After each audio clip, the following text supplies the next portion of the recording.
Speech on ocean acidification. Imagine standing by the shore, feeling the breeze, hearing the waves crash. Now imagine those same waves slowly turning into poison. Not from the oil or trash, but from invisible acid. That's not any science fiction. That's ocean acidification. And it's already happening. Every time we burn coal, oil, or gas, we release carbon dioxide into the air. Some of it causes global warming, but 30% of it is absorbed by our oceans. And when this CO2 dissolves in seawater, it creates carbonic acid.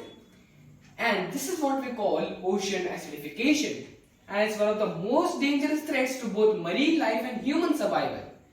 You might be thinking, okay, so the ocean is a bit more acidic. So what? Here's what. Tiny sea creatures like corals and oysters can't build their shell properly in acidic water. Fish lose their sense of smell and direction, making them an easy prey. Coral reefs, which are home to a quarter of marine species, also start to bleach and die. And the entire food chain from tiny plankton to giant whales starts to fall apart. And guess what? Humans aren't separate from this food chain. Fishing communities lose their incomes as the seafood becomes scarce. Other than that, the coral reefs and shellfish beds, which act as natural barriers against storms, also start to die. And the scariest part about ocean acidification is that it's silent. No waves of acid, no dramatic splashes, just a slow chemical shift that is almost impossible to reverse. We are changing the chemistry of oceans, a system that took billions of years to stabilize.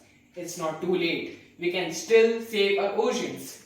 For that, we need to reduce our carbon emissions, not just the governments but individuals too.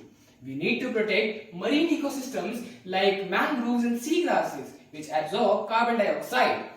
We need to stop water pollution, which adds stress to marine life already struggling with acid. And most of all, spread awareness. Because a problem people don't know about is a problem that never gets solved. Ocean gives us life, air, water and balance. But now it's quietly screaming for help. Will we wait until it's too late to listen? Let's not. Let's speak up for the ocean before its silence becomes permanent.